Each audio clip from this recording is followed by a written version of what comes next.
share a craft talk with us. Yay! Well, thanks so much for letting me come talk about craft. Oh, that's wrong. I love giving craft talks. Anytime I get an opportunity to do that, as opposed to read my own stuff, I choose to talk about craft because it's just kind of more interesting to me. So I thought that we'd talk this evening about titling your poems and how to jazz up a title that might be a little lackluster. You know, when you're reading collections of poetry, you may notice that, oh, you know, all the titles in here are pretty great. But something that I've noticed a lot of in my work as an editor for Tahoma Literary Review and for Los Angeles Review, and even in my work before when I was an associate editor at Fifth Wednesday Journal, there are a lot of awesome poems with really lousy titles that would come through the submissions queue. And often I would find myself working with poets to get a title that in the table of contents somebody would actually say, hey, you know, I want to flip to that first and I want to read that first. So titles are not as easy as they seem when you crack open a book of poetry like one of Janine's and everything has a really cool and awesome title. When editors are looking through these, there are a lot of titles that are kind of wah-wah. So, give us some examples. Oh, hey girl, I got you. I got a good with it. So one thing that I see a lot of is people calling things songs, some kind of song. Oh, no. Love song, nature song, songs in general. Song with myself. I know, you can't really top Whitman at this point. So when you've got a title that's that kind of general, it's not necessarily going to contain everything that your poem is doing. And it's a good idea to see if your title can gesture toward the completeness of what your poem is trying to achieve. You don't necessarily have to think of your title as being a mini thesis statement because that would be an awkward and potentially hazardous way to go about titling your poem. But you want to conceive of it potentially as something that can gesture at the fullness of where you're going, or that can give you an occasion for the poem to surprise the reader where you're going. One way that you can do that is by being ironic. The local poet Martha Solano, has Martha spoken here? No, at Rust. At Rust. Martha's fantastic, and anytime you get a chance to hear her read her poems or any books of hers that you have a chance to pick up, I encourage you to do so because she's wonderful. Back in, I believe, 2008, she had a poem in the Best American Poetry series, and it was called Love. And that seems like an awfully boring title, right? The kind of title I'm talking about that seems so limp and uninspiring. But the entire poem is about things she hates about her husband. And every statement is, I hate, or it ends with the word hate. So, and it's a wonderfully humorous poem, right? It's definitely in a humorous spirit as opposed to a true grievance kind of spirit. But that's what I mean by an occasion for surprise. It's a title that doesn't really reflect what's going on in the poem, but at the same time it does. So it has an ironic twist to it. So irony is one method that you can take. Something else that I really enjoy is going big with a title.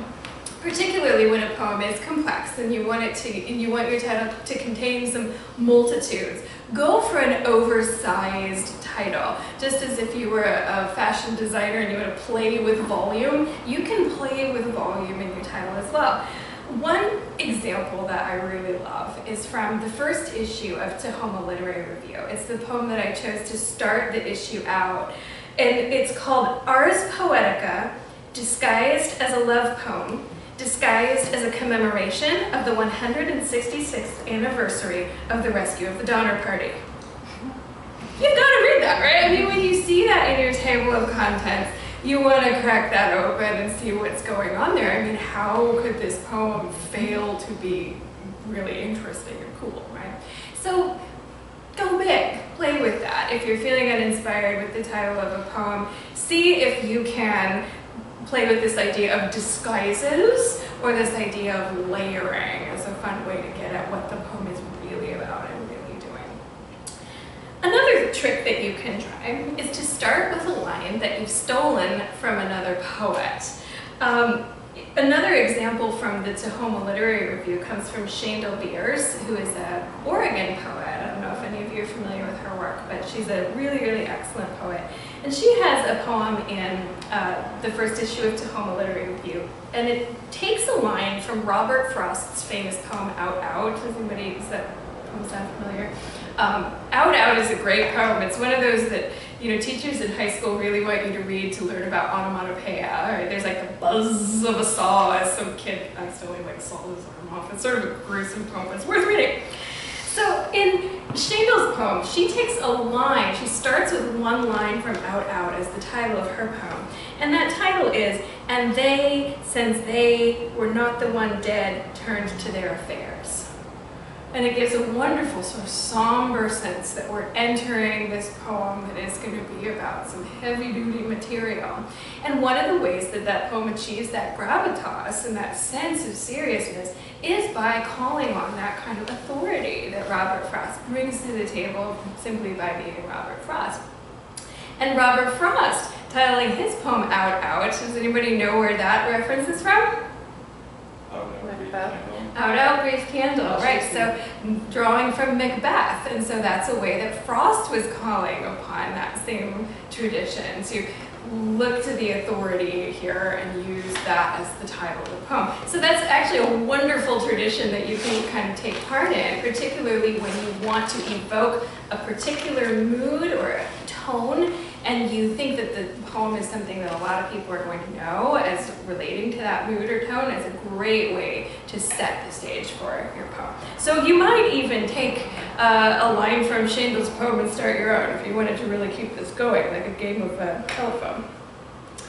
Another thing that you can do, and this is one of my favorite tricks as a poet, because I'm kind of terrible at titles, frankly. And you'll notice that I'm using examples from other poets and poets that I admire and have published rather than my own poems, because I like what other people do with titles more than I like what I do with my titles. But this is my favorite. And that's to use a lead-in title, and that's sometimes called a read-in title. But the concept is that you want the title to be read continuously into the first line of your poem. One way that you can make this work in most cases, as long as you're not writing a strict form like a pantoum or a sonnet or a villanelle where you can't really mess with the form, if you're having a hard time coming up with a title, get rid of whatever you have for the title, steal your first line, move it up. Bam. It works most of the time, particularly when you have punctuation and stopping that line. Like if you are coming to a comma at the end of that line, it's a wonderful signal to the reader that the I is meant to continue down and that you're meant to move on with the poem. This is also really great when you have a narrative poem. It gives that sense that there's a continuous flow all the way throughout. In a lyrical poem, it might not work as well. It might not, you may want there to be more pause and more space, but I think in narrative poems it's quite great. Another example of this, again coming from Tahoma Literary Review, this one from our third issue, there's a poem titled Growing Up, All the Mobile Homes, and you've got to know what the next line is, right? You have to know what all the mobile homes were doing when this poet was growing up. And I think, excuse me, he may very well, the poet in this case may very well have done the same trick that I frequently do, which is get rid of a lousy title, take that first line and bump it up, because it's almost precisely the same length as the rest of the lines in the poem. So that's something I encourage you to try. You can't get away with doing it for every poem, and certainly not every poem in a manuscript, unless you wanted to make that the hallmark of your book, because the trick, people catch on to the trick pretty easily. But it can be a great way with a poem that you're kind of struggling with to give it a little more pep and a little bit more verb. So I realize it's really it's mean to give you all these glorious titles that I've just given you and not read you the poems. So you guys get a choice. You can hear either Ars Poetica disguised as a love poem disguised as a commemoration of the 166th anniversary of the rescue of the Donner Party, and they, since they were not the one dead, turned to their affairs, or Growing Up, All the Mobile Homes. Tough choices. Mobile homes. Mobile homes? Okay. This is a sad one.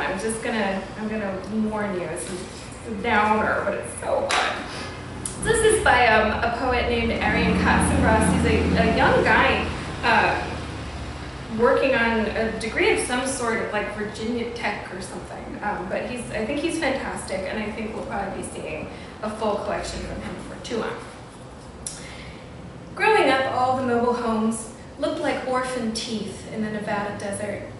As a boy, I dragged myself street by street, searched in every man's hand for food, clothes, medicine.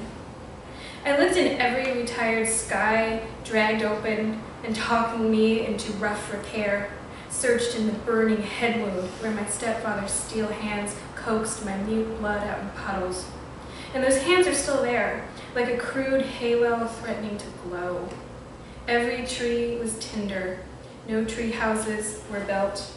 I hid instead in crawl spaces with only earthworms for music until I became old enough to know what haunting was by listening through the vents to all the thunder about electrical bills, about who the fuck is she, about silence after the dull click as my mother's ribs caved. That familiar sound of grief's keep, its needed maintenance, singing along to its own tradition. Because I grew up where graveyard homes baked deep in the western heat, out of doors like starving apertures came the chorale of mothers and sons, singing the human death dance, the constancy of the poor. This is the last time, all right, I grew up where fathers levitated like electricity in power lines, throaty hum constant, tire fire kind of dangerous. The black eyes my stepfather gifted me, my mom, mama, ma, please make a book of matches burn for days like this. Let the sky and earth reclaim what they will of these wasted boxes, metal bodies and waterless pine.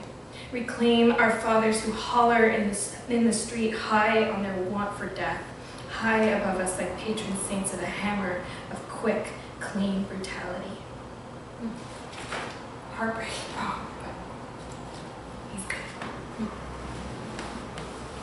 I feel like we have to read the Donner Party poem now because it's a lot more lighthearted. It really, I mean, when you feel that the Donner Party is more lighthearted than what you've just done, but they, you know, we can't. Okay, Donner Party, it's short. Ars Poetica, disguised as a love poem, disguised as a commemoration of the 166th anniversary of the rescue of the Donner Party. That is hilarious stuff. Yeah, love that title. This is by a guy named Amor Huey, and he just had his very first book come out this week. It's called Ha Ha Ha Thump, which is another really, really wonderful title, I think. This is life. A series of difficult choices ending in death. Along the way, try not to judge too harshly. Share what you have, but not all of it. Also, avoid shortcuts during winter months, or late fall, lest your own late fall yield a new way of tasting the world. Limb and root, outcome and inspiration. The height of the stumps reveals the depth of the snow, as the brightness now is equal to blindness later, as today will be rewritten tomorrow. It's why we must keep moving. Somewhere in the middle distance, an ocean rises like a great column of light, beckons like the salt and sweat of a first kiss. This is why we carry on so, knowing hunger is but the first test. Like this, only faster. The season turns, the winds slow sway, the frostbite and flame, the infection creeping.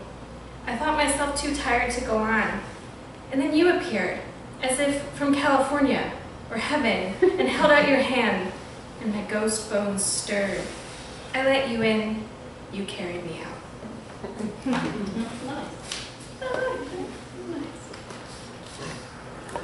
Thank you. I think that was helpful. I have a question. Yeah. So